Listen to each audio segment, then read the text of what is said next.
거룩하신 하나님께 마음을 모두와 찬양으로 영광 돌리겠습니다.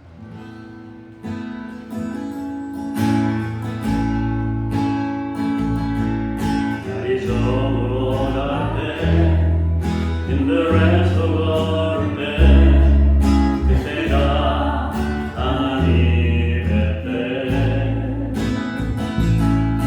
내 힘으로 안 될 때 빈손으로 걸을 때 내가 고백해 여호와 이름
찬송하겠습니다.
오라 우리가 여호와께로 돌아가자. 여호와께서 우리를 찢으셨으나 도로 낫게 하실 것이요 우리를 치셨으나 싸매어 주실 것입니다.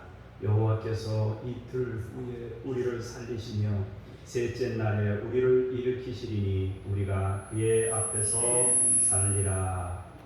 아멘. 하나님 아버지, 우리를 다시 살게 하시고 주의 영광을 나타내는 인생이 되게 하옵소서. 감사드리며 주 예수 그리스도의 이름으로 기도합니다. 아멘.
땅과 거기에 충만한 것과 세계와 그 가운데에 사는 자들은 다 여호와의 것이로다. 여호와께서 그들을 바다에 세우시며 강들 위에 건설하셨다. 여호와의 산에 오를 자가 누구며 그의 거룩한 곳에 설 자가 누구인가? 곧 손이 깨끗하며 마음이 청결하며 뜻을 허탄한 일에 있지 아니하며 거짓 맹세하지 아니하는 자로다. 그는 여호와께 복을 받고 구원의 하나님께 의를 얻으리니 이는 여호와를 찾는 소리요 야훼 하나님의 얼굴을 구하는 자라. 문들아 너희 머리를 들지어다. 영원한 문들아 들릴지어다. 영광의 왕이 들어가시리로다. 영광의 왕이 누구시냐? 강하고 능한 여호와시오 전쟁에 능한 여호와시오다. 문들아 너희 머리를 들지어다. 영원한 문들아 들릴지어다. 영광의 왕이 들어가시리로다. 영광의 왕이 누구시냐? 만군의 여호와께서 또 영원의 왕이시로다. 아멘. 고백의 기도를 다 함께 드리겠습니다. 용서의 하나님, 지난 한 주간도 하나님은 사랑의 손길로 저희를 붙잡아 주시고 의로운 길로 인도해 주셨습니다. 하지만 저희는 그 귀한 사랑을 간섭으로 알아 싫어했습니다. 성령님의 음성에 순종하지 않았기에 찬양이 끊이지 말아야 할 우리 입술에는 불평과 불만이 넘쳐났고 소망으로 충만해야 할 우리의 가슴에는 어둡고 절망적인 것이 가득 차 있었습니다. 육신의 쾌락을 위해서는 물질과 시간을 아끼지 않았으나 하나님 나라 건설과 복음 전파를 위해서는 인색하기만 하였습니다. 수많은 이유와 핑계를 들어 헌신과 봉사의 자리를 피했습니다. 이처럼 이기적인 생활로 점철되었던 잘못을 뉘우치며 회개합니다. 저희가 지은 이 모든 죄를 용서해 주옵소서. 예수님의 이름으로 이 고백의 기도를 드립니다. 아멘. 잠시 침묵으로 여러분 개인의 죄를 기도합니다.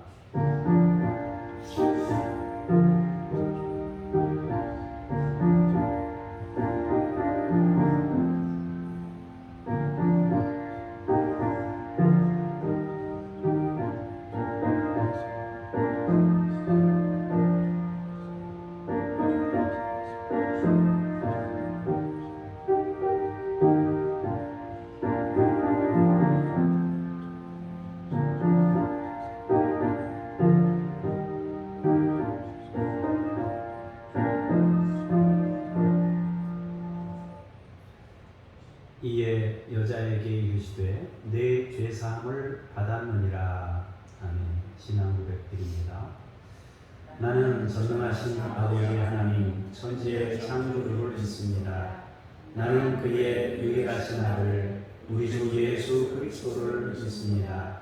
그는 성령으로 잉태되어 동정녀 마리아에게서 나시고 본디오 빌라도에게 고난을 받아 십자가에 못 박혀 죽으시고 장사된 지 사흘 만에 죽은 자 가운데서 다시 살아나셨으며 하늘에 오르시어 전능하신 아버지 하나님 우편에 앉아 계시다가 거기로부터 살아있는 자와 죽은 자를 심판하러 오십니다. 나는 성령을 믿으며 거룩한 본교회와 성도의 교제와 죄를 용서받는 것과 몸의 부활과 영생을 믿습니다. 아멘. 자리에 앉으셔서 제가 기도하겠습니다. 수고하고 무거운 짐진 자들아 다 내게로 오라 말씀하신 주님, 그 사랑의 초청에 응답하여 저희가 주님께로 나왔습니다. 예배하는 이 시간 우리가 안고 온 모든 걱정과 근심과 인생의 무거운 짐을 내려놓게 하옵소서. 오직 믿음으로 하나님만 바라보며 영과 진리로 예배하오니 기쁘게 받아 주옵소서. 우리의 몸과 마음이 심히도 지치고 피곤하오니 하늘의 신령한 양식으로 채워 주옵소서. 주님께서 주시는 은혜를 충만하게 받아서 우리 영혼이 하늘로 솟구쳐 날아오르는 독수리처럼 새 힘을 얻게 하여 주옵소서. 예수님의 이름으로 기도합니다. 아멘.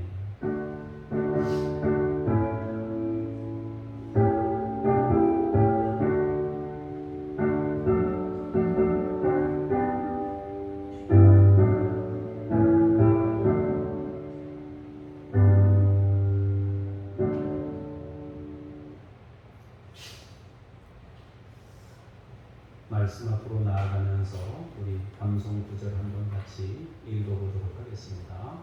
같이 읽겠습니다. 시작. 산들이 떠나며 언덕들을 옮겨질지라도 나의 자비는 내게서 떠나지 아니하며 나의 화평의 언약은 흔들리지 아니하리라. 너를 긍휼히 여기시는 여호와께서 말씀하셨느니라. 이사야 54장 10절 말씀. 아멘. 하나님의 말씀을 봉독합니다. 김영숙 권사님께서 나오셔서 예레미야 애가 3장 55절에서 58절까지 먼저 봉독하시겠습니다. 여호와여, 내가 심히 깊은 기근에서 주의 이름을 불렀나이다. 주께서 이미 나의 음성을 들으셨사오니 이제 나의 탄식과 부르짖음에 주의 길을 가리지 마옵소서. 내가 주께 아는 날에 주께서 내게 가까이 하여 이르시되 두려워하지 말라 하셨나이다. 주여, 주께서 내 심령의 온통함을 풀어주셨고 내 생명을 속량하셨나이다. 아멘. 주님께 감사합니다. 연이어서 59절에서 63절 말씀입니다. 여호와여, 나의 억울함을 보셨사오니 나를 위하여 원통함을 풀어주옵소서. 그들이 내게 보복하며 나를 모해함을 주께서 다 보셨나이다. 여호와여, 그들이 나를 비방하며 나를 모해하는 것, 곧 일어나 나를 치는 자들의 입술에서 나오는 것들과 종일 나를 모해하는 것들을 들으셨나이다.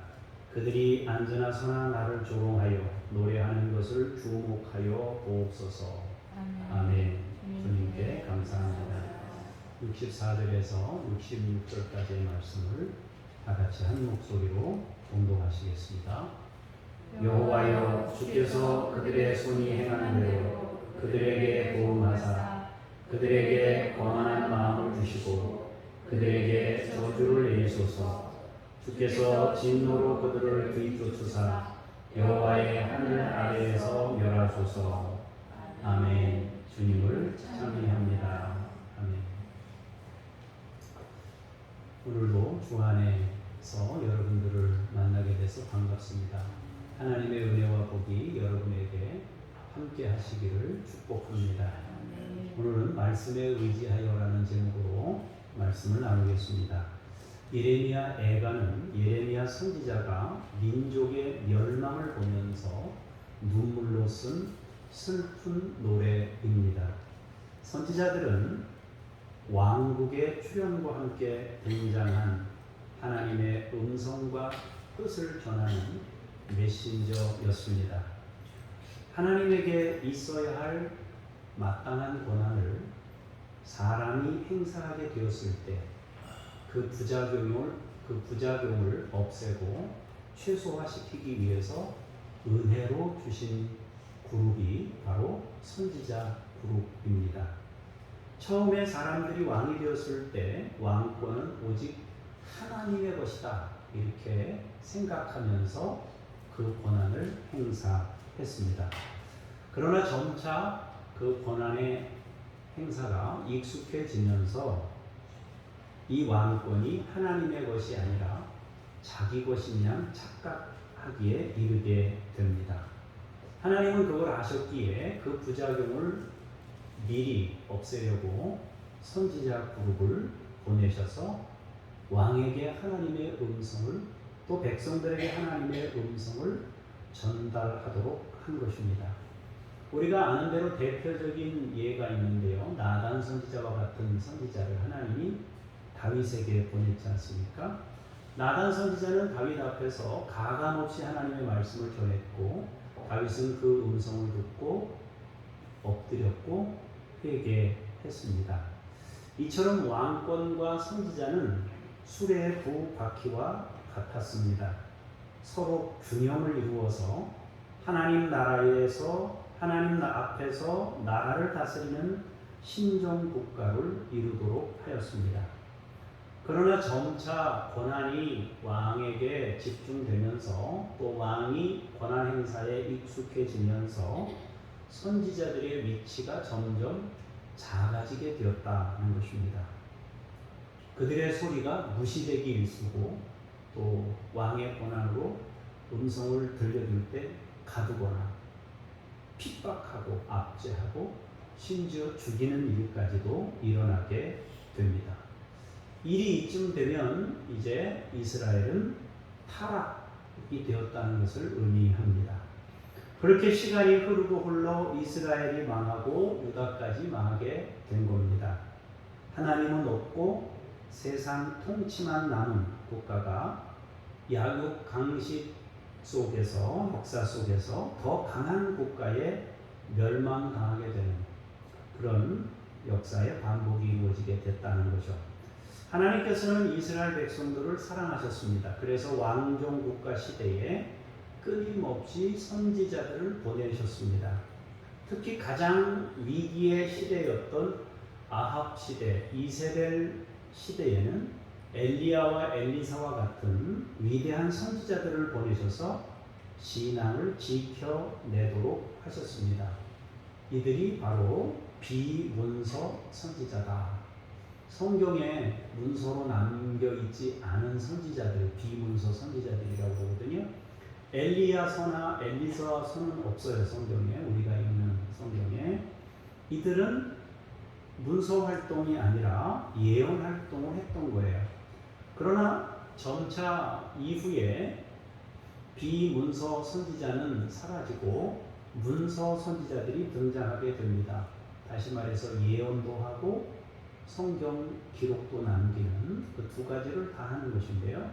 우리가 알고 있는 대로 이사야 선지자, 예레미야 선지자, 에스겔 선지자, 이사야, 예레미야, 에스겔, 다니엘 뭐 이런 선지자들이에요.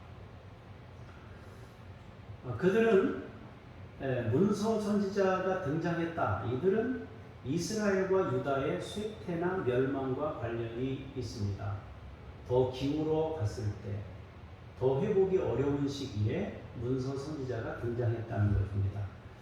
이들은 신앙 회복을 위해 선지 활동에 힘을 썼습니다. 그리고 동시에 기록을 남겨서 후대 사람들에게 신앙의 흔적을 남겨서 훗날 신앙 회복에 관심을 갖도록 하는데 목적이 있는 겁니다.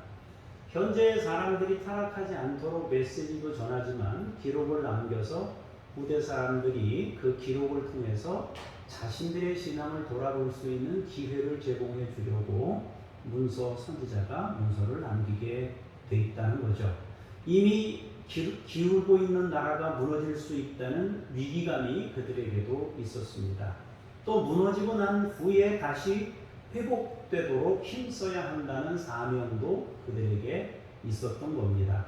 그렇게 초기에서 시간이 흐를수록 비문서 선지자에서 문서 선지자로 바뀌어 간다 하는 거죠. 예레미야 선지자도 대표적인 문서 선지자입니다. 특히 그는 유다가 멸망할 때 있었던 선지자입니다. 남북이 갈라졌을 때 북이스라엘이 멸망할 때 활동했던 선지자가 아모스, 호세야, 이사야, 그리고 미가 선지자, 미사라고 그러는데 아모스 선지자, 호세야 선지자, 미가 선지자, 이사야 선지자가 이스라엘이 무너질 때 그 전후에 활동했던 선지자들, 8세기 선지자들이라고 얘기합니다. 그에 비해 예레미야는 유다가 무너질 때 활동했던 선지자입니다. 훨씬 후대 사람이에요. 그래서 누구보다 예레미야는 아픔이 많았습니다. 국가 멸망을 지켜봐야 됐고 자신도 그 고통을 함께 겪어야 했기 때문에 더 아팠습니다. 그 아픔 속에서 눈물로 쓴 책이 예레미야 애가다 하는 것입니다. 우리가 오늘 읽은 성경은 예레미야 애가 3장을 읽었습니다. 3장을. 예레미야는 5장까지 되어 있는데요. 1장, 2장, 4장, 5장은 모두 22절로 되어 있습니다. 22절로 되어 있습니다. 특히 1장과 2장과 4장은 22절로 되어 있는데 알파벳 순서로 되어 있습니다. 첫 글자가 알파벳 순서로 기록한 겁니다. 그러니까 1절은 A, 2절은 B로 시작하는 단어를 선택했단 말이에요. 영어로가 아니라 히브리어로 알렙벳 끼면 이렇게 기록했습니다. 히브리어 알파벳 순서를 그대로 따르고 그 다음에 3장은 다른 장들과 다르게 66절, 3배나 길게 기록해 놨습니다. 역시 알파벳 순서를 따르고 있는데요. 1절부터 3절까지는 영어 A에 해당하는 알레프, 4절부터 6절까지는 영어 B에 해당하는 베트, 7절부터 9절까지는 씨에 해당하는 긴멜이라는 단어를 썼습니다. 10절에서 10절은 달래 뭐 이렇게 가는 거예요. 우리가 오늘 읽은 본문 55절에서 66절은 코프레시 시 타우라는 알파벳을 써서 문장을 구성하고 있습니다. 뭐 그렇게 중요한 건 아니니까 여러분 이 단어는 몰라도 돼요. 저도 잘 모르니까. 근데 어쨌든 알파벳 순서를 따라서 이렇게 기록되어 있다는 거예요. 그리고 3장을 66절로 구성한 것 보면 무게중심이 이 3장에 있다는 것도 알 수 있습니다. 오늘 본문에서 예레미야 선지자는요, 여호와를 4번 부르고 있어요. 하나님께 기도하고 있는 겁니다. 슬프고 절망에 빠져서 아무것도 할 수 없어 주저앉아 있던 그가 하나님 앞에서 다시 일어나 기도하고 있습니다. 이 절망적인 상황이 극복될 수 있기를 희망하면서 믿음으로 간구하고 있습니다. 그러면 그가 다시 일어나 기도할 수 있었던 그 힘은 어디서 왔는가 하는 것입니다. 예레미야가 다시 기도할 용기가 어디서 났는가? 그것은 과거의 고난 속에서 들었던 하나님의 음성, 과거 자신이 힘들었을 때 들었던 하나님의 음성을 떠올리면서 그때 응답하셨던 그 하나님이 지금도 응답하실 걸 믿음으로 고백하면서 하나님께 기도하고 있는 겁니다. 고통 속에서 절규할 때 들려주셨던 말씀의 힘으로도 간구하기에 이르는 겁니다. 55절에서 58절의 내용을 보면요, 예레미야는 유다가 멸망할 때 당하는 심각한 고통이 너무 가슴 아팠습니다. 바벨론이 저지른 만행도 가슴이 아팠지만 유다의 완고함이 부른 더 큰 고통에 안타까움이 있었습니다. 예레미야는 하나님의 음성을 듣고 백성들에게 그 음성을 전했던 적이 있습니다. 하나님이 전하라는 음성이 뭐였느냐 하면은 항복하라는 음성이었어요.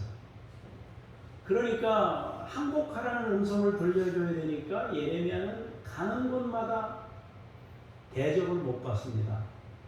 반역자로 몰리게 돼요. 그래서 우리가 다 아는 대로 예레미야 선지자는 뭐라고 했습니까? 내가 다시는 여호와의 이름으로 말하지 아니하리라 하면 나의 가슴이 불붙는 것 같아서 답답하여 견딜 수 없었다 그러지 않습니까? 말하고 싶지 않은 거예요. 듣기 싫은 소리를 뭐로 하고 싶겠습니까? 안 하고 싶은 거예요, 자기도.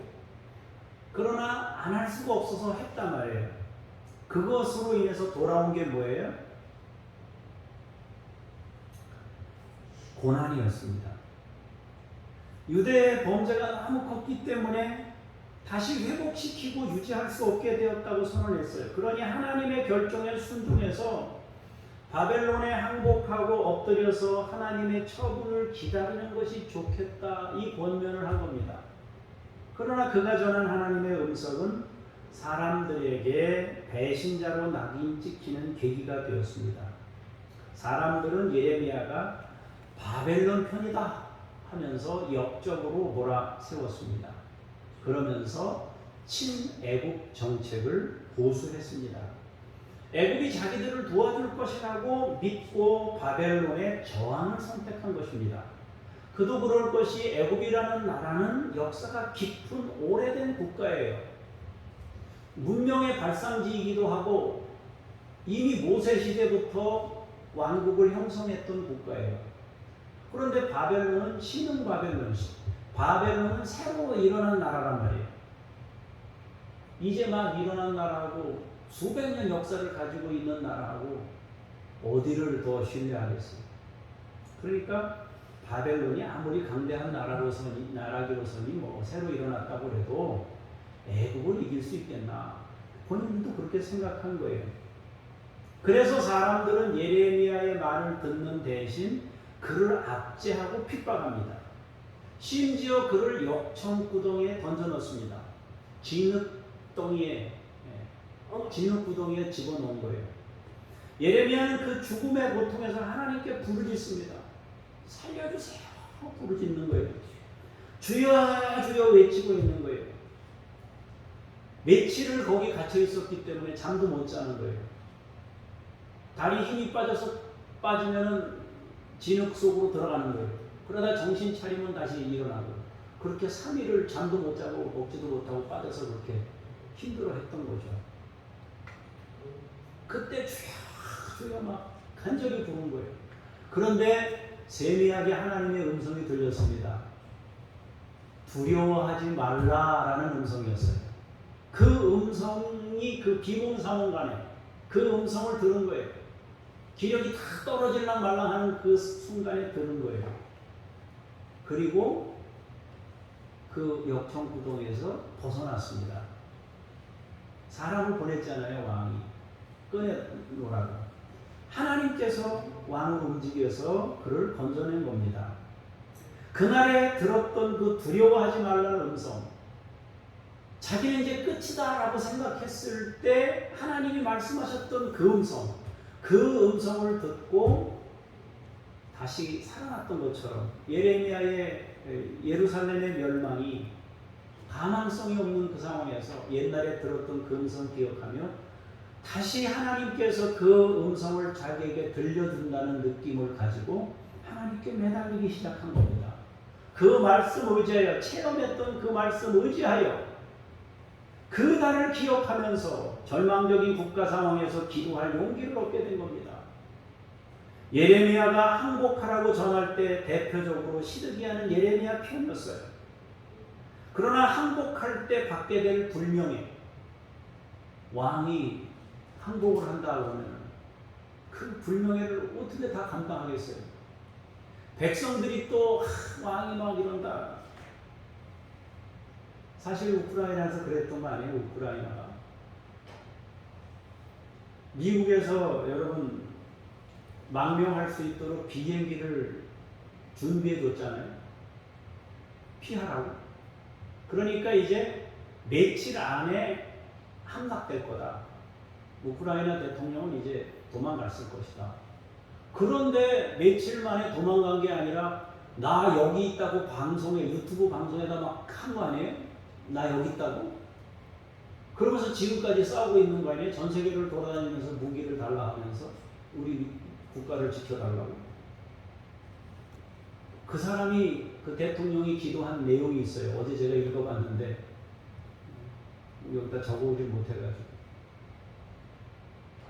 다시 회복을 달라고. 그거 이거 눈물 나요. 그냥 집에서 자식을 전쟁터에 보내놓고 울고 있는 그 어머니들의 눈물을 닦아달라고 그렇게 기도를 막 쏟았어요. 제가 그걸 읽으면서 야, 하나님께서 이 나라를 지키는 이유가 있구나 하는 생각을 했어요. 그렇게 기도하더라고요. 손주를 잃은 할머니들의 그 눈물이 이후에 다시 회복될 영광이 주어질 때 뭐 이런 내용이었어요. 아, 이 사람이 기도하는 사람이었구나. 하나님 앞에 엎드리는 사람이었구나. 그런 생각을 갖기에 충분했습니다. 그것이 결국에는 우크라이나를 지키는 거예요. 하나님의 도우심으로 지키는 거예요. 시드기야가 자신이 받게 될 바벨론 앞에서의 치욕, 백성들의 비난, 이런 것들이 너무너무 두려운 거예요. 하나님의 음성을 존중했어요. 예레미야를 존중했습니다. 몰래 불러서 하나님의 음성을 들었어요. 진짜 나 안 죽겠지. 나 이렇게 해도 치욕을 당하지 않겠지. 하나님이 말씀하셨습니다. 항복하세요. 근데 예레미야 음성을 듣고 그걸 반은 믿었지만은 그걸 선택하게 됐을 때 친애국파 사람들이 자기를 죽일 것이 두려워서 끝내 항복을 안 하고 저항을 선택하게 됩니다. 우리가 성경에서 읽은 대로 시드기야는 상상할 수 없는 시련을 겪습니다. 자신이 보는 데서 자녀들이 죽습니다. 그렇게 그가 마지막으로 보게 된 것은 자녀들이 죽는 모습이에요. 그리고 두 눈을 뽑았습니다. 예레미야는 항복하지 않아 겪게 된 유다의 그 엄청난 시련을 보면서 너무도 괴로웠어요. 위에서 설명한 대로 바벨론이 저지른 만행도 괴로웠지만 유대인들의 완고함 때문에 고통이 가중된 것을 보면서 더 안타까워했습니다. 하나님의 메시지를 전했을 때 엎드렸다면 살았을 것인데 이 고통이 반의 반으로 줄었을 텐데 그 안타까움, 그들의 만행에 대한 안타까움과 마지막 순간에 순종하지 못해서 겪게 된 더 큰 고난, 이거 앞에서 예레미야는 더 슬픔이 컸던 거죠. 그런데 그런 속에서 한동안 슬픔과 탄식으로 절망에 빠져 있던 예레미야가 과거의 그 고통 속에서 한 줄기 빛 가운데 들려졌던 하나님의 음성, 두려워하지 말라, 두려워하지 말라, 그 한마디 음성이 다시 기도줄을 잡고 다시 기도줄을 붙잡고 하나님 앞에 간구하게 될 용기를 얻는 에너지원이 되었단 말이에요. 이제 그 하나님의 음성 의지하여 기도합니다 하면서 기도한 내용이 오늘 본문입니다.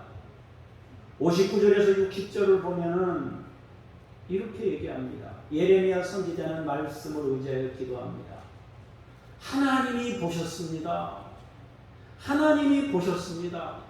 하나님이 억울함을 보셨습니다. 하나님이 원통함을 보셨습니다. 그들이 내게 보복하는 것을 보셨습니다. 나를 모해하는 것을 보셨습니다. 모해라는 것은 모략을 써서 누군가를 해롭게 하는 것을 의미합니다. 하나님께서 두 가지를 보셨다고 말합니다. 하나는 우리가 당한 아픔을 보셨습니다. 하나는 적들이 나를 괴롭히는 그것을 보셨습니다 라고 기도합니다. 하나님은 적들의 만행을 보시고 우리가 겪은 고난을 보셨습니다 하고 주님이 보셨습니다 하고 기도합니다. 연이어서 61절에서 63절에 기도합니다. 뭐라고 기도합니까? 하나님은 모든 것을 보신 분이시면서 동시에 들으신 분입니다. 무엇을 들었다고 하나요? 그들이 나를 비방하는 소리를 들었습니다. 나를 모해하는 모든 것을 들으셨습니다. 일어나 나를 치는 자들의 입술에서 나오는 것들을 들으셨습니다. 종일 나를 모해하는 것들을 들으셨습니다. 하나님께서는 모든 것을 보셨고 들으신 분입니다. 그렇게 고백하고 있습니다. 그러면서 이제 그들이 안지나 서나 나를 조롱하여 노래하는 것을 주목해 달라고 하나님께 기도합니다. 이미 알고 계시지만 다시 저들의 악행을 보세요. 그들의 악행을 고발합니다. 그들의 악행을 고발하는 이유는 반대로 그들의 악행으로 자신이 고통받는 것을 헤아려 달라는 겁니다. 하나님, 쟤네들 좀 보세요. 쟤네들이 저지르는 저 악행들 좀 보세요 하고 기도하고 있는 겁니다. 예레미야는 새롭게 용기를 가졌습니다. 자신을 위로하고 힘주었던 말씀을 의지하여 기도할 마음을 갖게 됩니다. 말씀에 의지하여 기도합니다. 그러면서 하나님이 보셨습니다. 하나님이 들으셨습니다. 이제 그는 하나님 모든 것을 보시고 판단해 주세요. 그리고 마지막으로 기도하는 내용을 말합니다. 64절에서 66절 말씀입니다. 이것이 핵심 기도의 내용인데, 하나님 악인들을 심판해 주세요. 반대로 이야기하자면 자기들을 구원해 달라는 기도입니다.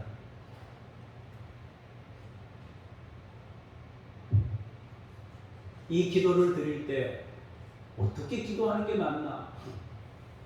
여러분, 일제가 우리나라를 점령해가지고 사람들을 죽이고 막 끌고 가고 사한인으로 끌고 가고 여자들을 막 끌고 가고 하는데, 저 사람들도 사람들이니까 용서해 주세요 이렇게 기도할 수 있을까요? 그 기도가 맞나요? 억울함을 당하고 있고 힘든 상황인데 주여 살려주세요, 저들을 심판하세요, 이렇게 기도할 수밖에 없는 거예요. 인간의 입장에서는 세 가지로 예레미야는 기도하는데요. 첫 번째 기도가 뭐냐면 그들의 손이 행한 대로 그들에게 보응해 주세요. 자기들이 예루살렘과 유다 백성들에게 행한 그대로 되갚아달라는 것입니다. 이거 정말 무서운 말입니다. 왜냐하면 바벨론이 예루살렘과 유대에 행한 일들은 1차적으로 뭘 했습니까? 성전을 파괴했어요. 하나님의 집을 무너뜨린 겁니다. 하나님의 예배 처소를 무너뜨렸어요. 이거 하나만 해도 바벨론은 심각한 씨를 뿌린 거예요. 저들이 행한 대로 보응해 주세요. 이건 엄청난 기도예요. 재앙과 저주의 씨를 뿌렸습니다. 거기다가 사람들은 어떻게 됐습니까? 정복하면서 항복하지 않은 것 때문에 무릎을 빨리 꿇어야지 안 꿇어? 그래가지고 막 분노가 일어나니까, 화가 나니까 더 잔인하게 유대인들을 대한 겁니다. 시드기야에게 행한 악행이나 백성들에게 행한 악행이 넘쳐납니다. 그리고 포로로 잡아가기까지 이루 헤아릴 수 없는 범행을 저질렀습니다. 그것을 다 받는다면 어떻게 되겠습니까? 상상할 수 없는 심판이 주어질 수밖에 없어요. 예레미야는 얼마나 가슴 아픈 장면들을 보았는지 그들의 손이 행한 대로 보응해달라고 기도한 거예요. 시체들이 널브러져 있습니다. 아이들이 막, 젖먹이 애들이 막 눈물 흘리면서 울고 있습니다. 사람들이 끌려갑니다. 젊은 처자들이 욕보임을 당합니다. 그 처참한 광경을 보면서 저들이 행한 대로 하나님 심판해달라고 기도하고 있는 겁니다. 두 번째로 예레미야는 뭐라고 기도합니까? 그들에게 저주를 내려달라고 하면서 거만한 마음을 주시라고 기도합니다. 혹시라도 마음을 낮추고 겸손하게 되어 하나님께 용서받으면 안 된다는 거예요.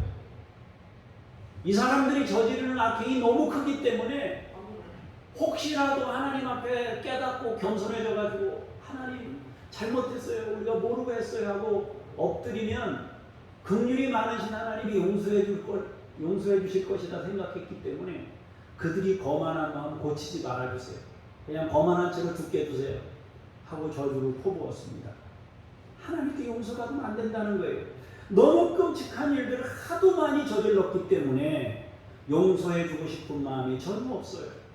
그래서 선지자는 거만한 마음이 고침받지 못하여 그 상태에서 그 저주를 다 받으라고 기도한 것입니다. 이것은 성경적으로 맞는지 틀리는지 혹은 예레미야의 기도가 잘한 기도인지 아닌지 말하기 어렵습니다. 왜냐하면 지금 그에게 있는 그의 감정이 그렇게 아프다는 얘기예요. 우리가 하나님 앞에 나설 때 아프면 아파요, 힘들면 힘들어요 말하는 게 자연스러운 겁니다. 이거를 평가하면서 얘가 뭐 맞는 기도를 했는데 잘못된 기도를 했는데 그게 아니에요. 지금 아파요. 절망에 빠져 있어요. 부르짖는 거예요. 살려달라고. 하나님 앞에서 그 아픈 마음을 털어놓는 것입니다. 예레미야의 아픔과 상처가 얼마나 컸으면 그렇게 기도를 하겠습니까? 세 번째 기도는 뭡니까? 하나님께서 진노로 그들의 뒤를 쫓으라고 하십니다. 그들의 뒤를 계속 진노가 따라붙도록 해달라는 것입니다. 그래서 여호와의 하늘 아래에서 멸해달라고 하는 겁니다. 하나님이 지으신 하늘 아래에서 살 수 없도록 해달라는 것입니다. 이처럼 예레미야는 바벨론의 만행을 보면서 그들을 진멸해달라고 기도하고 있습니다. 예레미야가 처음에 하나님의 음성을 들을 때 그는 유다의 범죄가 보였습니다. 그들의 악행이 보였어요. 우상숭배가 보였어요. 이들의 죄를 보면서 하나님의 심판이 마땅하다고 생각했어요. 그리고 그 말씀을 전했어요. 그래서 유다에게 말씀을 전했고 겸손히 징계에 응하라고 했습니다. 그러나 그들이 말씀에 순종하지 않습니다. 현실적으로 너무 힘든 포기가 필요했기 때문이에요. 그래서 그들은 말씀을 거절하고 항복이 아닌 저항을 선택합니다. 그러자 바벨론에 의해 응징이 시작됐습니다. 무자비한 만행이 유다에 행해졌습니다. 예레미야는 말씀을 전했던 사람입니다. 그러나 아무리 하나님에 의한 징계라고 해도 바벨론의 악행과 만행은 자신이 보기에도 도저히 견디기 힘든 일이었습니다. 우리가 모두 인간이지만, 모두 죄인이지만, 유대인들이 죄를 진 것도 명백하지만 그 엄청난 시련 앞에서 아무런 희망지차 없이 비참한 결과를 맞게 된 예루살렘을 보니 너무도 터무니가 없었고 눈물만 흘렀고 이 부분에서 어찌하든지 회복되기만을 기도할 수밖에 없었던 겁니다.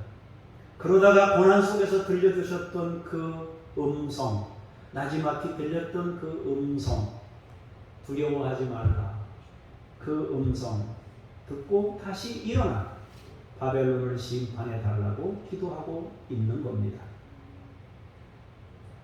사랑하는 성도 여러분, 한국교회가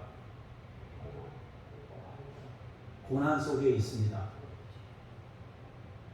힘들어 가고 있습니다. 교회마다 어려워지고 있습니다. 나이가 점점 많아지고 있습니다. 젊은 사람들은 예배의 자리에 안 나오고 유튜브로 예배를 드린다고 하면서 그렇게 현실과 타협하면서 살아가고 있습니다. 하나님께서 세상의 유일한 통로로 삼으신 교회가 교회로서의 기능을 상실해가고 있는 겁니다. 이제 예레미야 선지자를 통해서 우리에게 음성이 들려요. 다시 믿음으로 기도하라고 음성을 들려주고 있는 거예요. 정신을 차리라고 말씀하고 있는 거예요. 교회가 교회로서의 기능을 잃어버리면 우리가 어떤 상황을 만날는지 아무도 알 수 없습니다. 예레미야는 우리에게 그 현실로 가지 않도록 미리 경종을 울려주고 있는 겁니다. 전쟁이나 또 혹은 여러 가지 내란이나 저 아프리카 지역이나 저 중남미나 이런 데 보면 굉장히 치안이 어렵잖아요. 갱단들이 활동하고 그 힘든 상황을 만날 수 있다는 거예요. 죄가 번성하면 그렇게 되는 거거든요. 여기서 우리가 다시 한번 예레미야가 기도했던 것처럼 말씀에 의지하여 기도하는, 약속하신 말씀들을 붙잡고 기도하는, 우리가 신앙 속에서 체험했던 체험을 통해서 들었던 그 하나님의 음성, 예레미야의 눈물이 회복을 이룬 것처럼 우리의 기도가 한국교회를 새롭게 변화시키고 또 나 자신의 신앙을 다시금 다잡는 그런 하나님의 음성으로 들려질 수 있기를 축복합니다. 기도하겠습니다. 아버지 하나님, 주님만이 유일한 구원이십니다. 교회만이 세상을 향한 유일한 복음의 통로입니다. 교회가 교회로서의 기능을 잃지 않도록 우리를 지키시고 우리를 거룩하고 순결하게 하시며 하나님을 온전히 의지하는 믿음의 종들이 되게 하옵소서. 우리가 교회를 지키게 하시고 우리가 교회를 세우게 하시며 우리가 복음으로 사람들에게 예수 그리스도를 나타내게 하옵소서. 은혜 베푸신 주님께 감사드리며 주 예수 그리스도 이름으로 기도합니다. 아멘.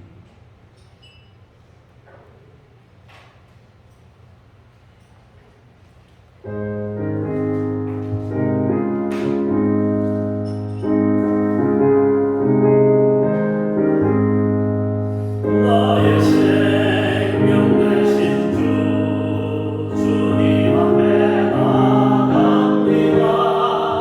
주의 흘린 보혈로 정케 하사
분이십니다. 우리에게 주어진 모든 권위가 하나님의 것이며 우리에게 주어진 모든 물질이 하나님의 것이며 내게 있는 모든 것이 주의 것입니다.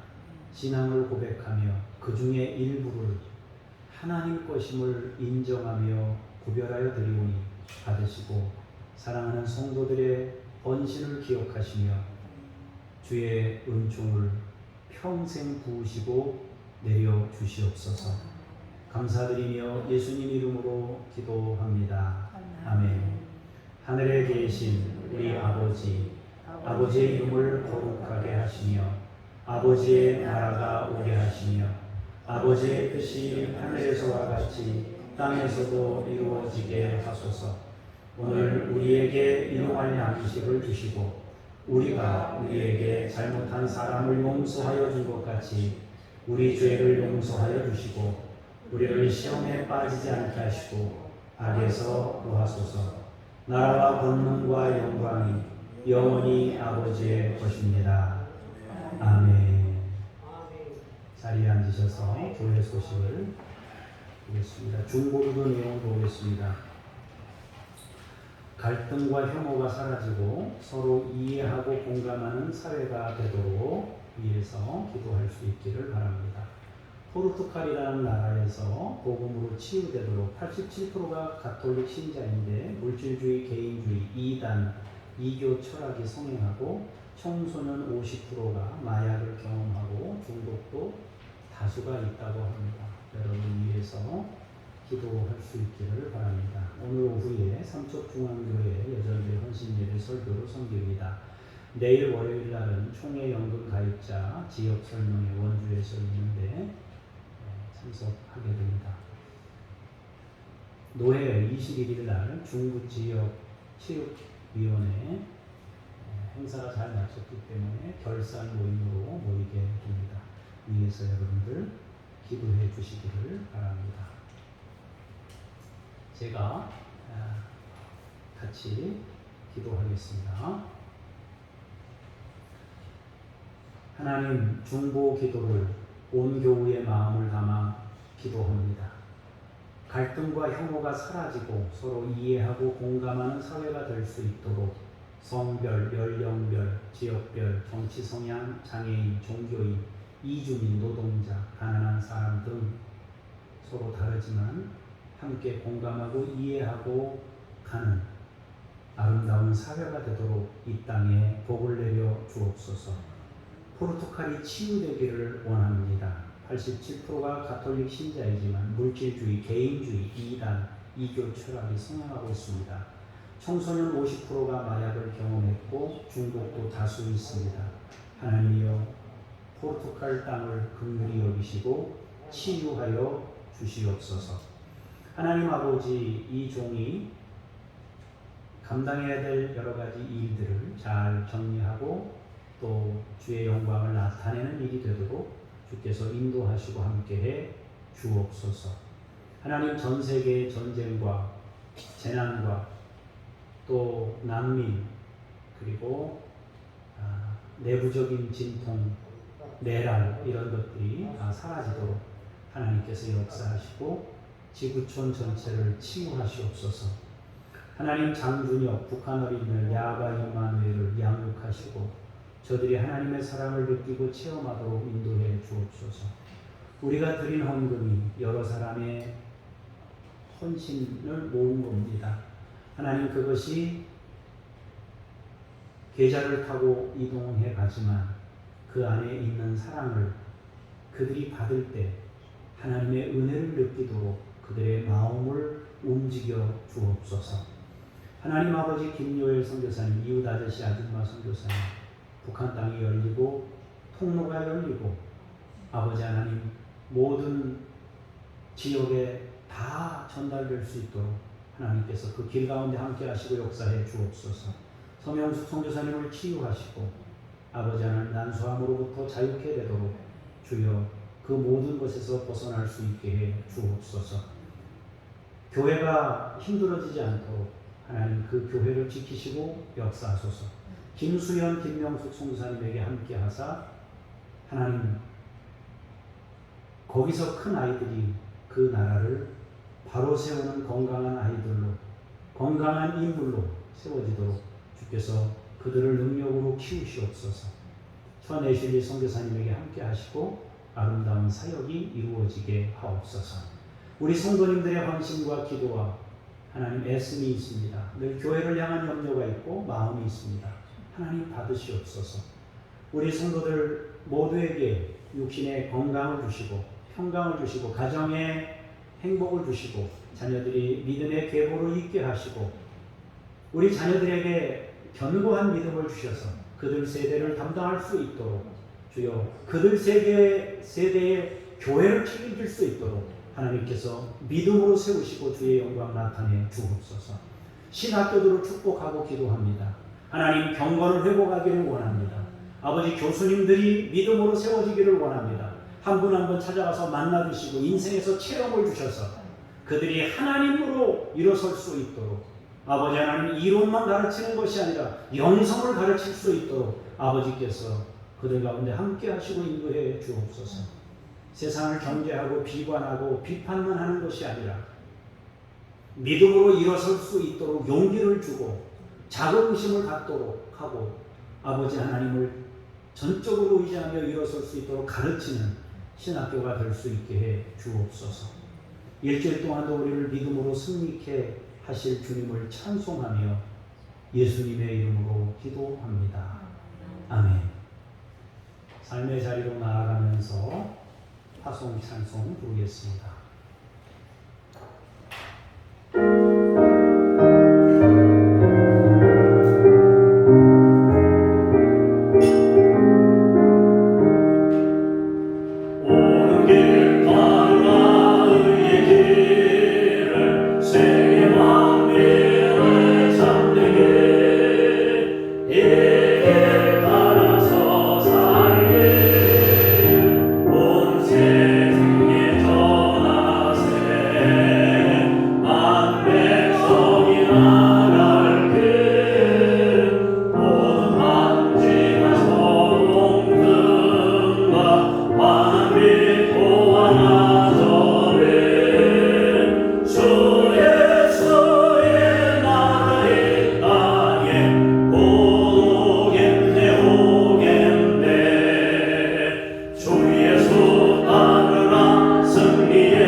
우리 구주 예수 그리스도의 은혜와 아버지 하나님의 사랑과 성령의 교통하심이 예배하고 돌아가는 믿음의 종들 위에, 교회들 위에 이제로부터 영원까지 함께 하시기를 간절히 축원하옵나이다. 아멘.